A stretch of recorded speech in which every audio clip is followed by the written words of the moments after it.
Hey everyone, my name is Ted Samaras and I want to welcome you to Building Dynamic Crossword Puzzles in Google Sheets.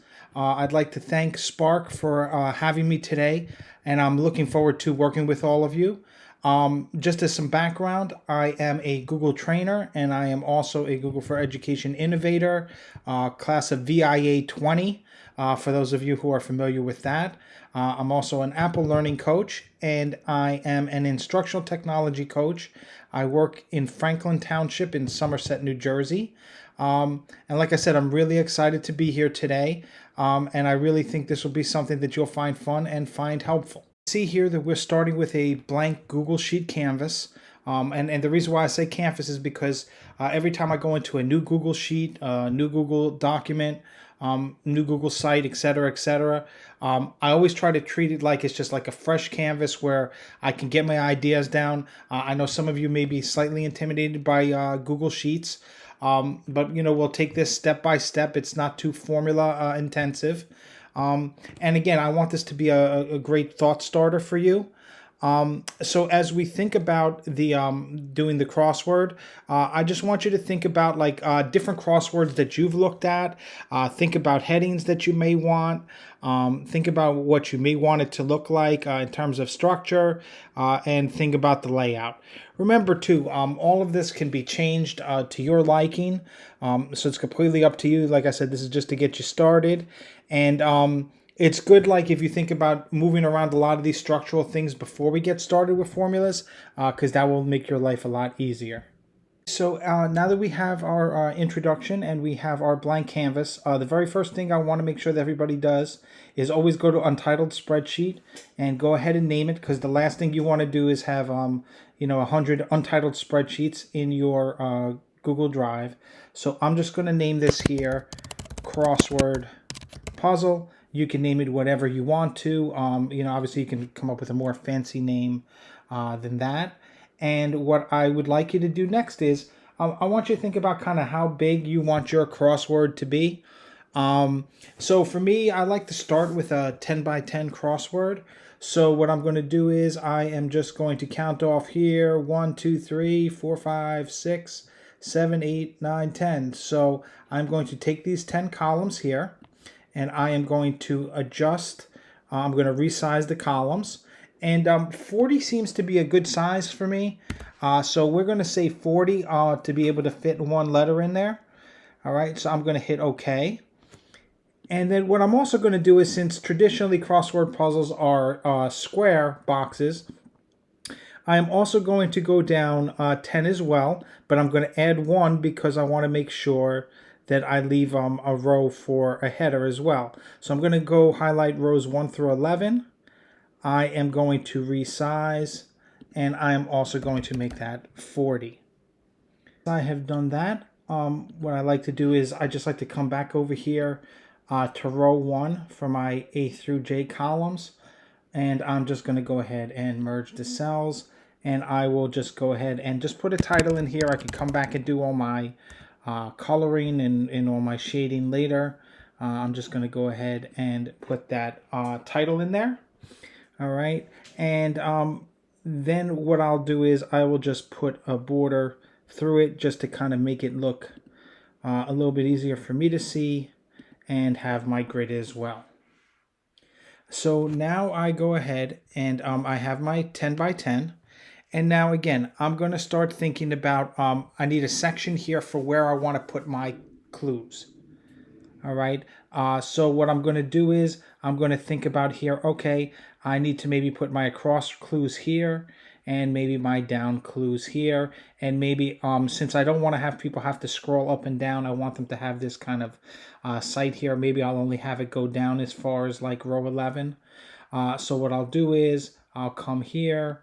I'll just type across here so I remember what I'm doing. Okay, and then I might just put here, right, across clue 1, across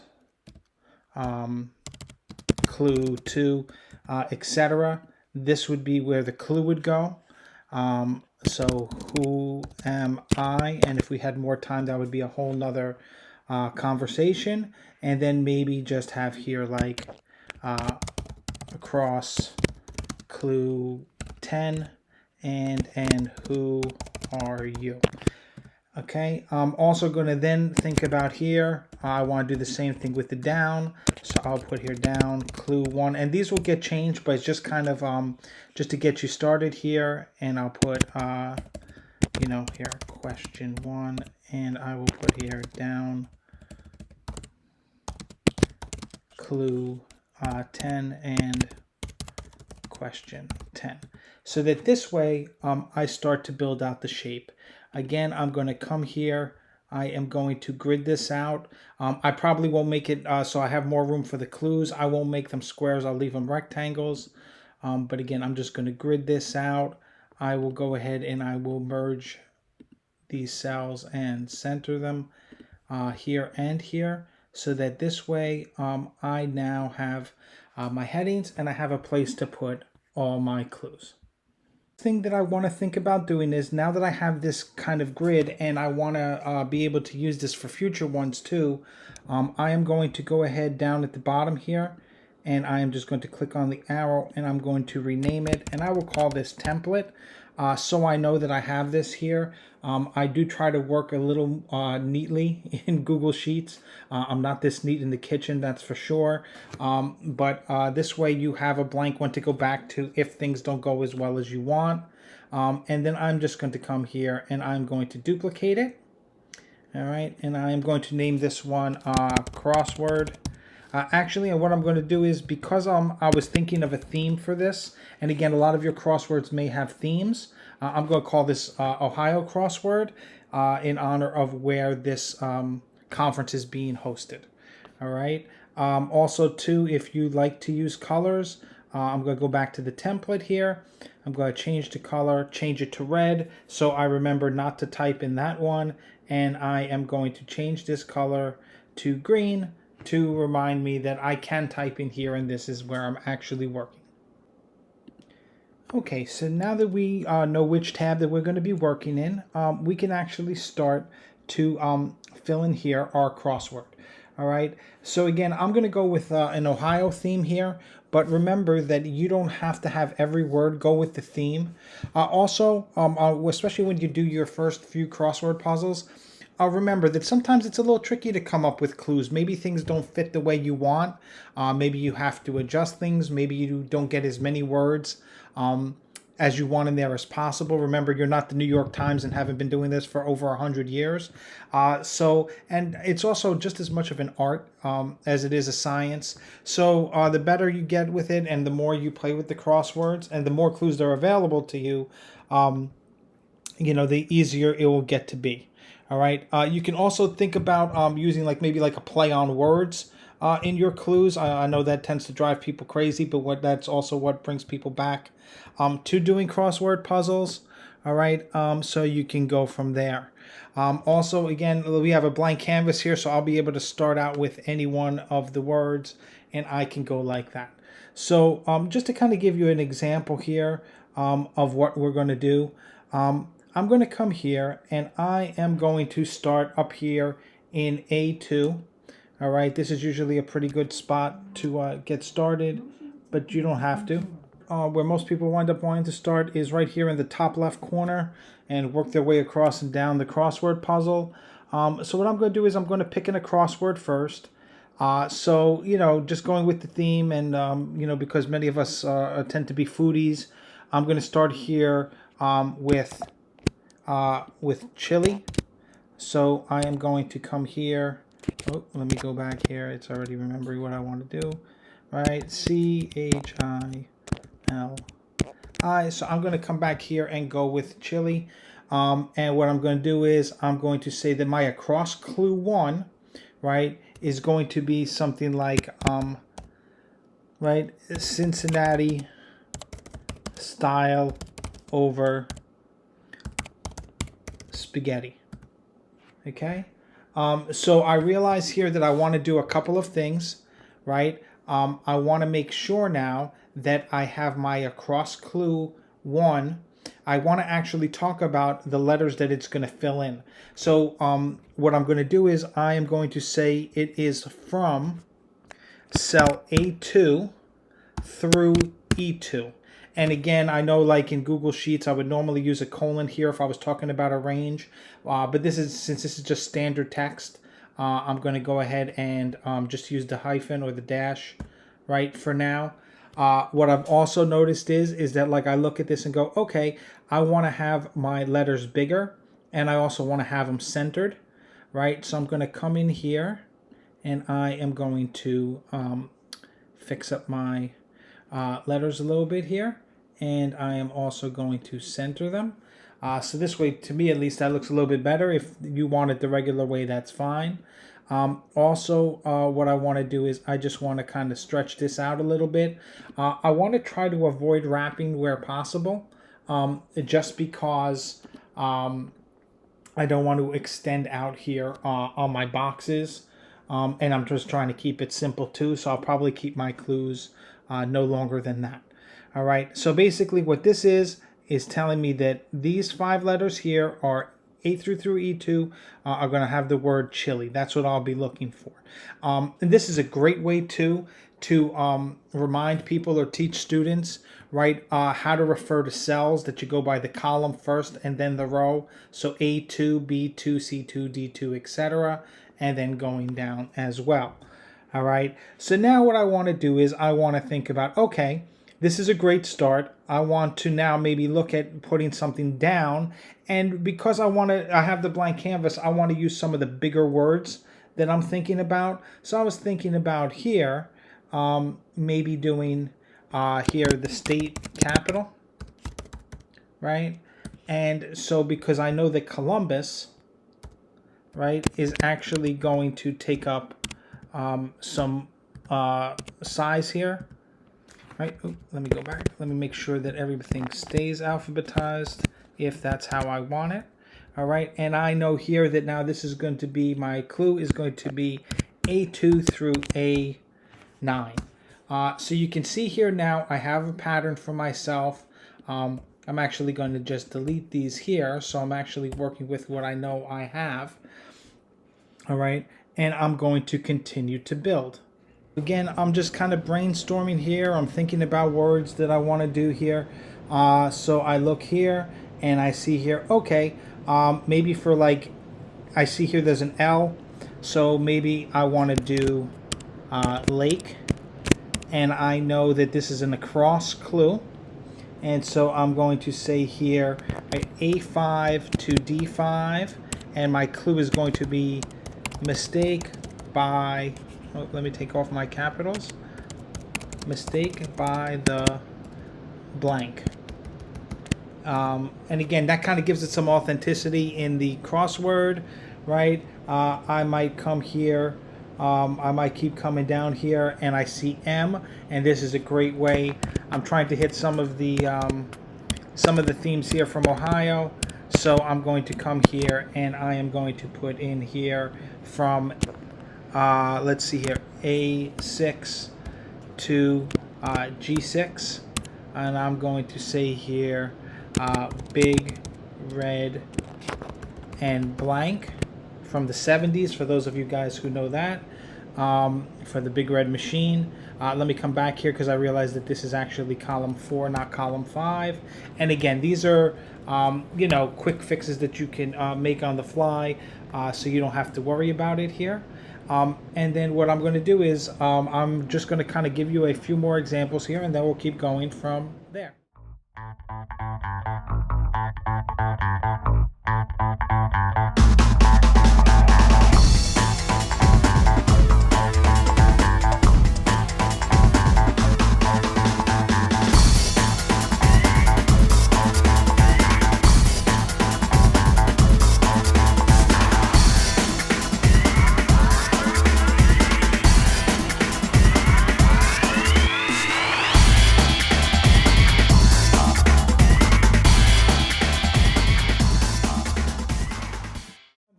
You've watched me fill in a few more of these things.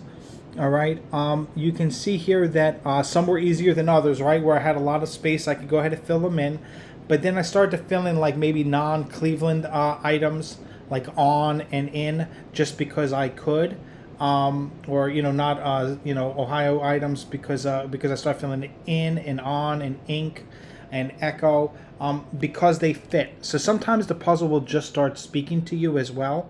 You can go ahead and you can keep trying as many of these as you'd like, try to fit it in.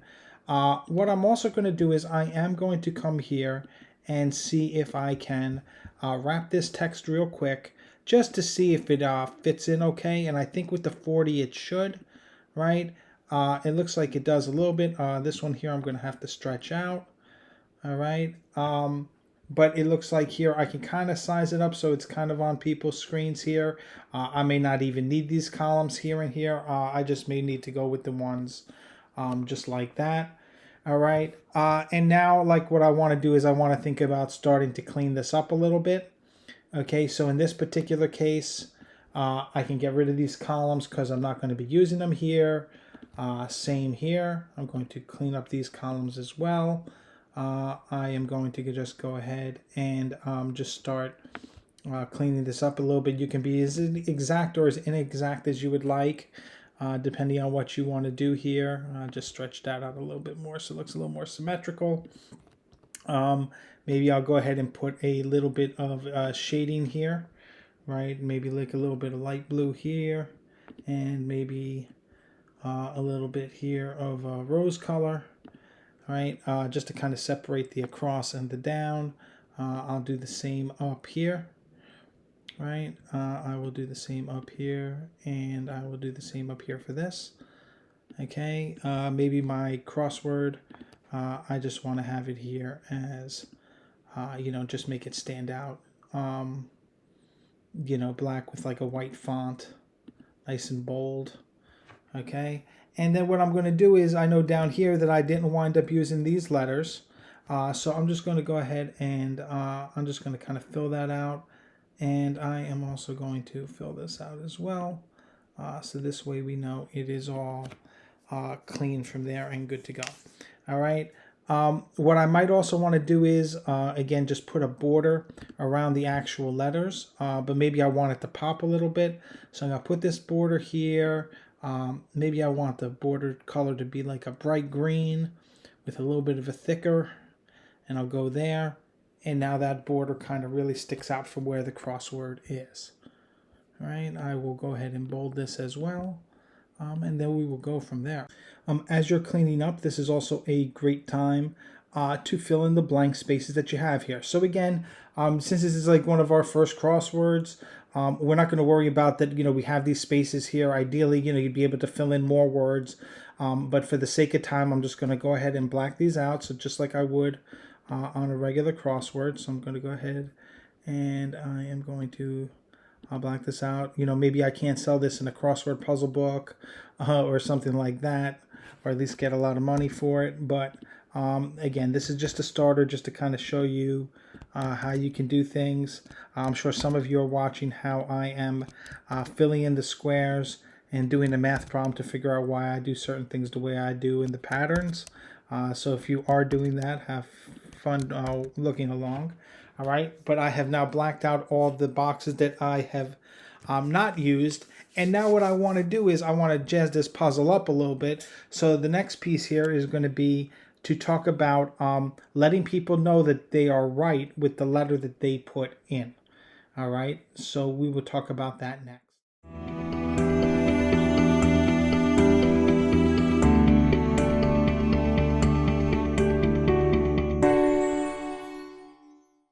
So now the next thing we might want to do is, before we get into the coloring actually, is talk about here making sure that you have this kind of orderly, so this way people aren't jumping around, so it makes sense.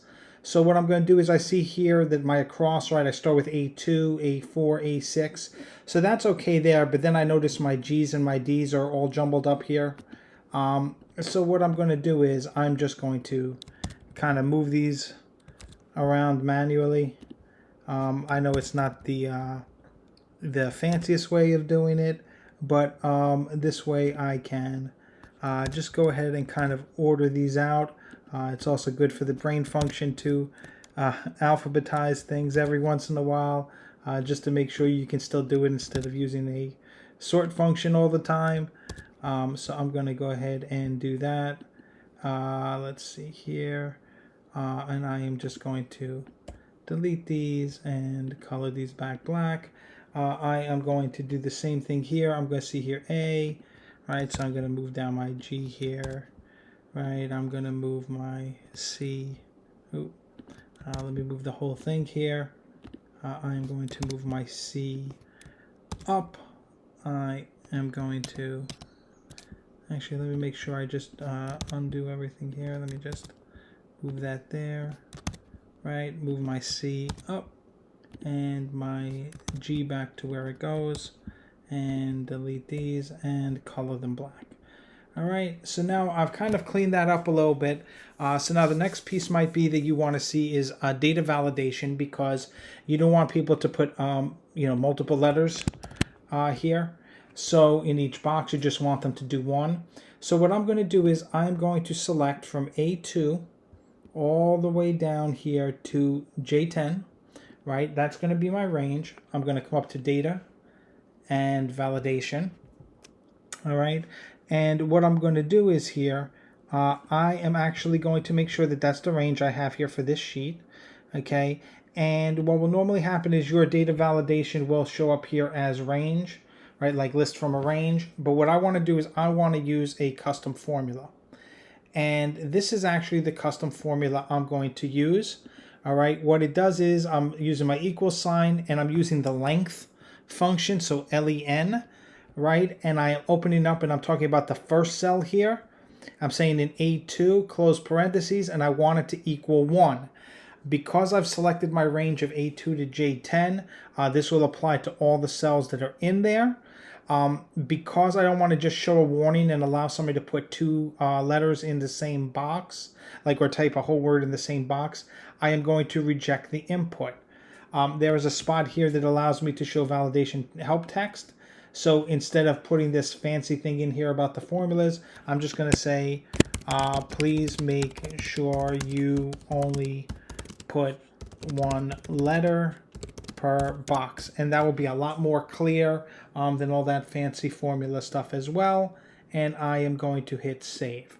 And now if I come back here in my formula, right, if I come back here any point here, and like where the D is in Cleveland, if I type in DD, I'm going to get something that says there was a problem, and then here is my help message, and I go, oh, I put too many in there, and I am just going to come back and put the letter D. So again, that's a nice way of making sure you keep it to one letter per box. I also want to make sure that if somebody gets a letter correct here, that I shade the box green. Okay, and the reason why I'm doing that is just to kind of encourage people to keep going. I'm not going to worry about whether the whole word is right. I'm going to focus on the letter in the box itself, so that this way if I come to a cross section of an across and a down, I make sure that that letter still pops up and kind of gives them a hint for the next one going there. Okay, so what I'm going to do is I'm going to start here in A2, and I'm going to use conditional formatting. So I'm going to come up to Format, Conditional Formatting, and what I'm going to do is I'm going to apply this to A2, and I am going to drop down to say text is exactly, because I know exactly what I want my text to be. And so I want the value to be C, right, the letter C. Okay, and I can use this seafoam or light green here. That's the default. If I want to, I can pick any other colors. If I want to make it bright green, however I want to do it, I'm just going to leave it as the default. And rather than just hit done here, I'm going to add another rule while I'm here. All right, and I'm going to say here A3, and I am going to say I want to be the letter O, and I am going to work my way down from there. All right, so I'm going to add another rule, and I'm going to add A4, and the text is going to be exactly L. Okay, and I'm going to keep working through this, not only down, but across. So as I continue to do this, I will speed up this part a little bit, so you can see what the finished product looks like in a little bit.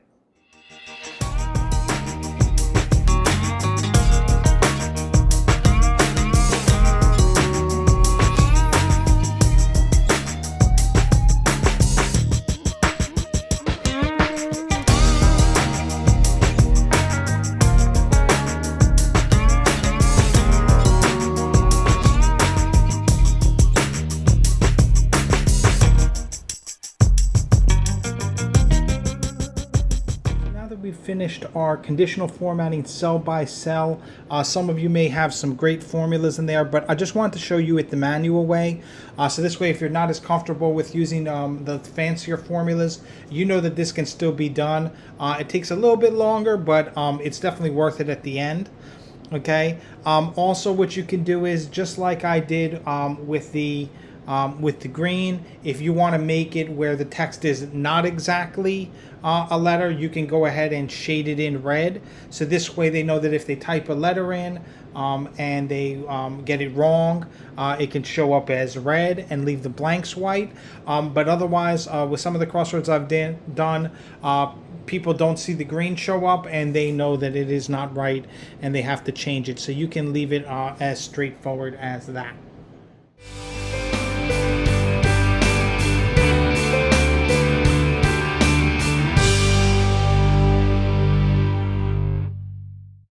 Built the crossword. We have put in our data validation, so we only have its one letter at a time in a box. We've shaded everything green when they get the letter correct.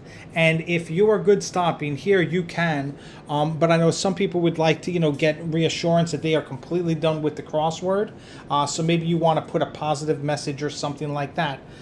So a straightforward way, again, it's a little more manual, but a straightforward way that I have found to be able to do this is to use something called the AND function.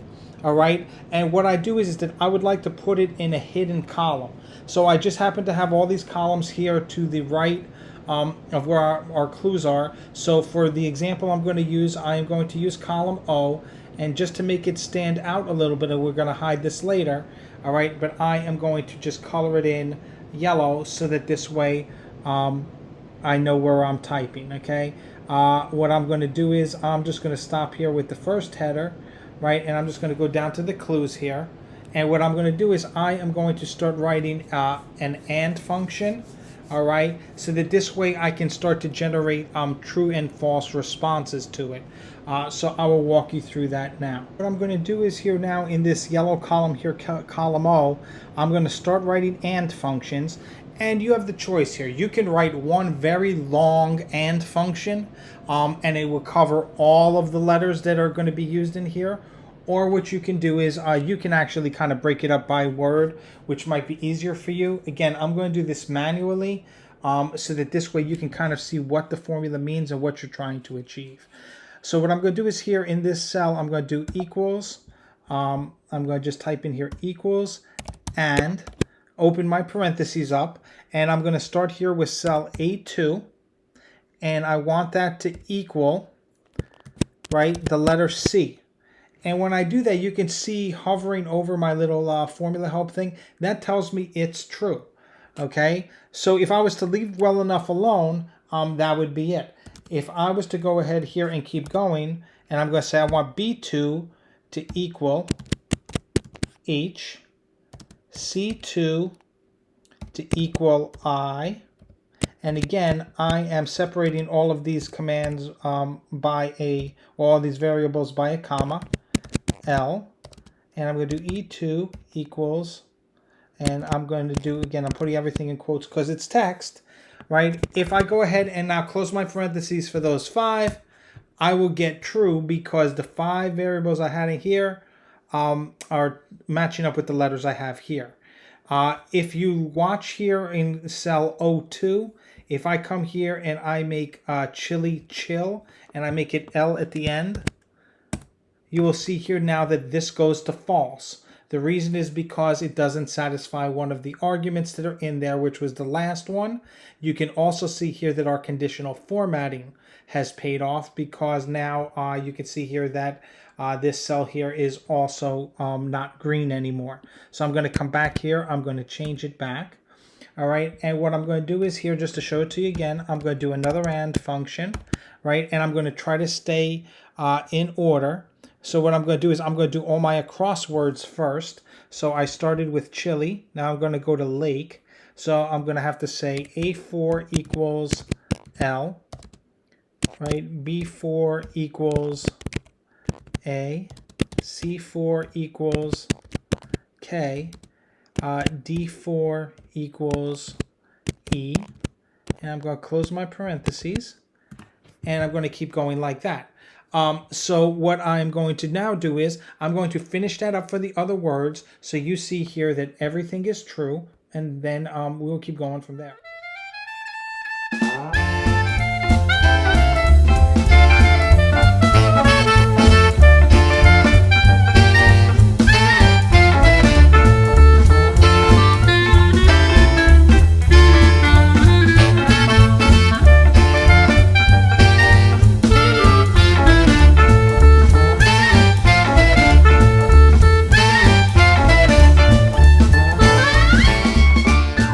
True false functions here. So what I can do is I can put a congratulatory note here that pops up only when all those cells say true.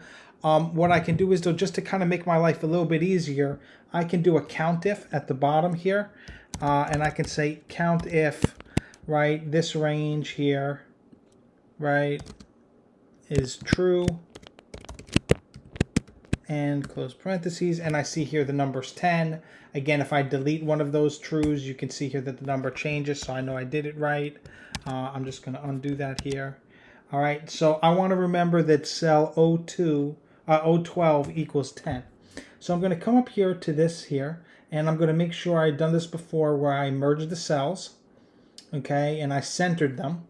All right, and what I'm going to do is here I'm going to come up to type in a message, and I'm going to say, congrats, you solved the puzzle. All right, and I can double check here, even though I can't see it in my cell that's there, because again, it's in my formula bar up here. So now I'm going to apply some conditional formatting to this, so that this way, if cell 012 equals 10, then it will really make it pop. So I'm going to come up here to conditional formatting. All right, I am actually going to come up here, to conditional formatting. Let me just trash this one here just to show you. All right, so I'm going to apply it to here, and you can see the messages there. All right, but what I want to do is I want to base K9 through N9, right? I want to base it on another cell, so I'm going to have to come here to a custom formula, and I'm going to say here, right, equals, right, if 012, right, equals 10, right, then what I want to do is I want to make this magenta. I really want to make this pop. I wanted to have it yellow. I want to make sure that it's bold.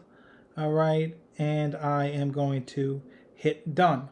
All right, I'm going to close this conditional formatting out. I might even make this font here a little bit bigger so it really sticks out. All right, and go from there. And now what I'd want to do is the end. Again, this applied because all of these were true. And so my countif is true because all of these and arguments are true. All of these and arguments are true, or because I have the right things in the puzzle. The last thing I'm going to want to do is hide this column, so this way people don't see all the work you did.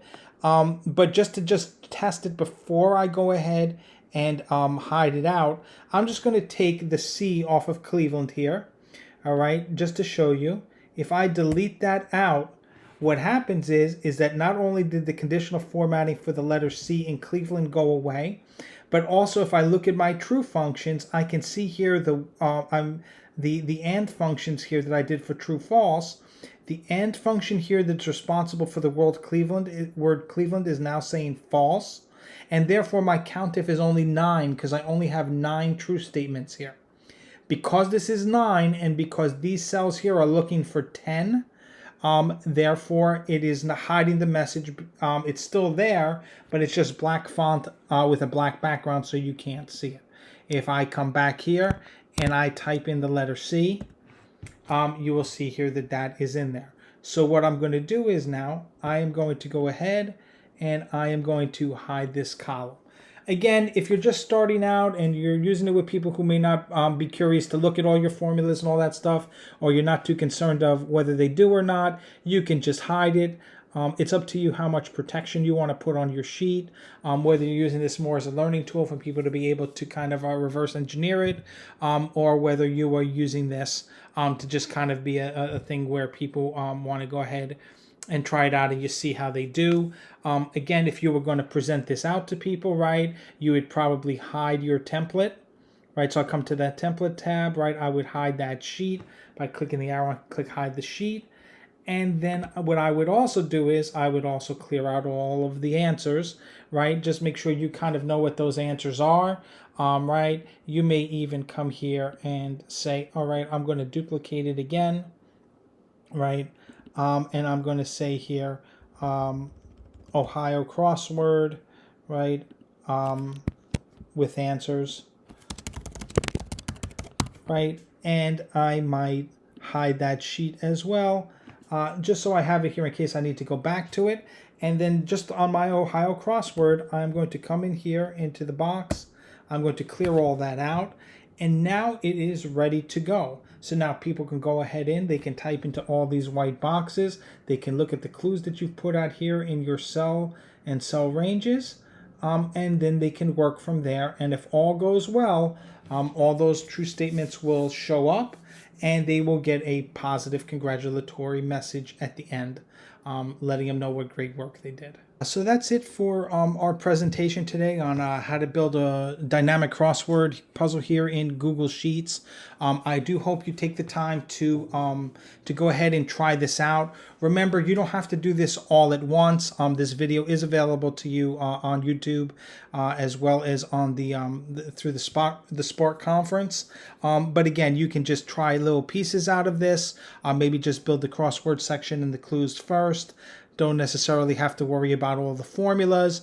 And again, you can come back to this video anytime, and you can do the formulas in steps. You can do the conditional formatting. You can do the AND functions with the true false. You can do the secret message.